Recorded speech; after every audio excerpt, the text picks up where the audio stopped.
Nobody has ever officially stood on the summit of the world's third highest mountain.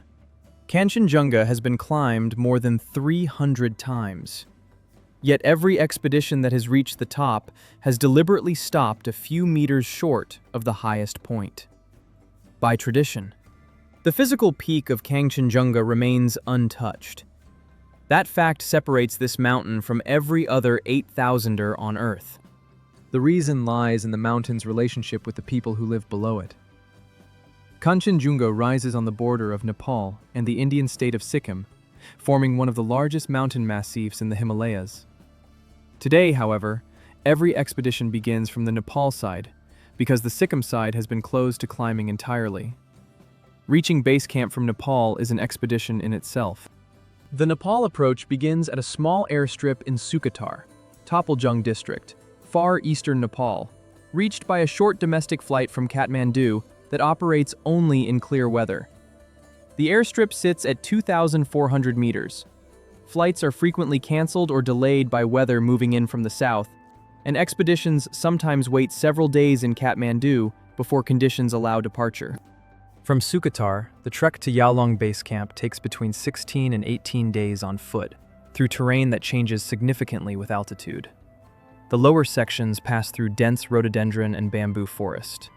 The middle sections open onto alpine meadows and high pastures used seasonally by local herders. The upper sections cross loose moraine and glacial debris as the valley narrows and the full scale of the mountain becomes visible for the first time. There are no roads beyond Sukatar. There are no tea houses after the first several days. Local porters hired in Taplejung carry loads of up to 30 kilograms across the full approach.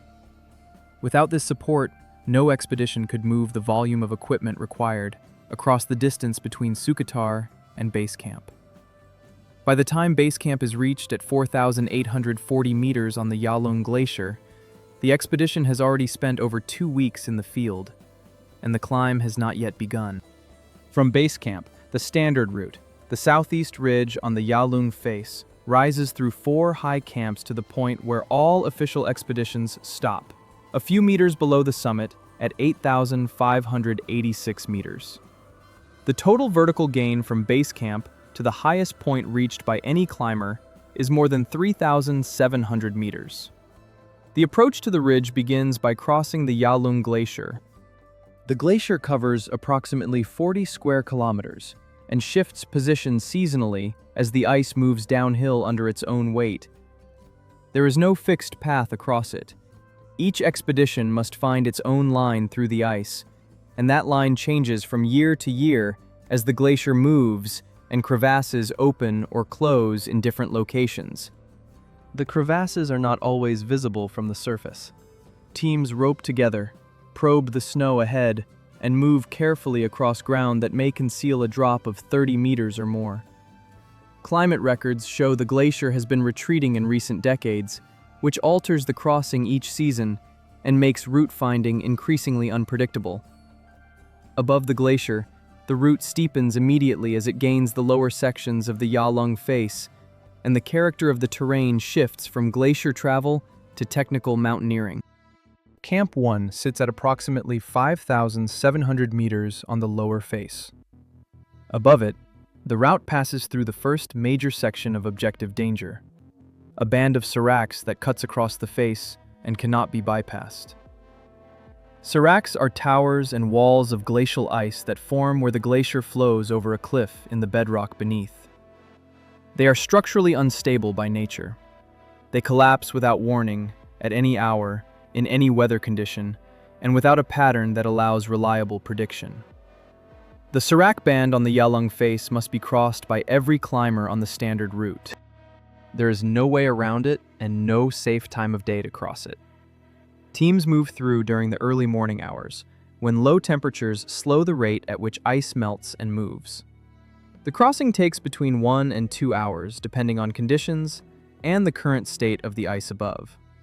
As the glacier moves through each season, the serac band shifts and changes shape. Routes that were passable in one season may be blocked or significantly more dangerous the next. It is the first point on the route where the level of danger present cannot be reduced through technical skill or prior preparation. Above the seracs, the terrain opens. For the first time on the climb, the full scale of the massif becomes visible. 5 distinct peaks spreading across the horizon. And this is where the mountain's name begins to make sense. Kangchenjunga translates roughly as the 5 treasures of snow, a reference to the 5 peaks of the massif, each believed to hold one of 5 sacred repositories: gold, silver, gems, grain, and holy scripture. The massif covers roughly 50 kilometers from west to east, making it one of the most extensive high-altitude formations in the entire Himalayan range.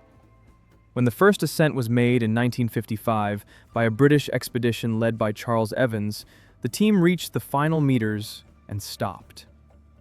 They had made a formal promise to the government of Sikkim that they would not set foot on the summit itself.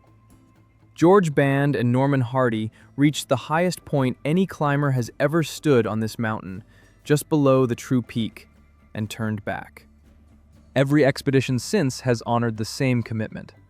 It is the only 8,000er in the world where the summit is intentionally left untouched by every official climbing party.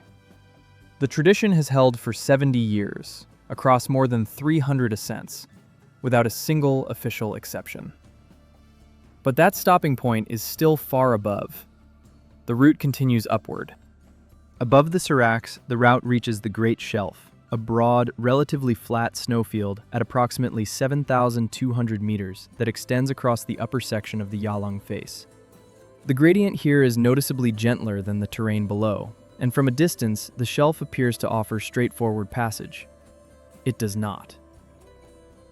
The shelf is fully exposed to the weather systems that cross the upper mountain from the west. There are no ridges or rock walls to reduce the wind. When a storm arrives, wind accelerates across the open surface without obstruction, and snow accumulates at a rate that can close visibility within minutes. At 7,200 meters, the air contains roughly 40% of the oxygen available at sea level. Physical output drops significantly, even in climbers who have acclimatized correctly. Teams caught on the Great Shelf in deteriorating weather face a direct choice between pushing into worsening conditions above or descending back through the serac zone below. Neither option is straightforward once the weather has closed in. Camp 2 sits at approximately 6,400 meters on the lower face, and Camp 3 at approximately 7,700 meters near the upper edge of the shelf.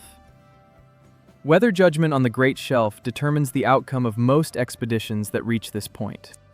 Above Camp 3, the route enters the final technical section. A narrow chimney at around 8,500 meters requires genuine climbing skill at an altitude where the body is deep inside the death zone. The band above 8,000 meters where acclimatization is no longer possible, and physical deterioration continues regardless of rest or nutrition. Strength decreases with each hour spent at this elevation. Concentration becomes harder to maintain, reaction time slows measurably.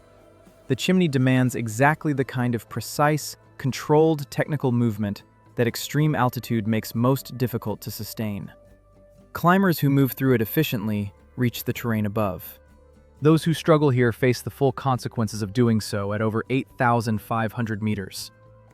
Above the chimney, the gradient eases. The final section to the stopping point is not technically demanding. It is simply very high, very cold, and fully exposed to whatever conditions are crossing the upper mountain. Above the chimney, the route runs out. Every expedition stops a few meters below the highest point. The untouched snow at the top of the 3rd highest mountain on Earth has been visible from that stopping point on every ascent since 1955. It remains empty not because nobody has been capable of reaching it, but because a promise made 70 years ago has held on every official expedition since. Kanchenjunga has been climbed hundreds of times. Its summit has never been reached.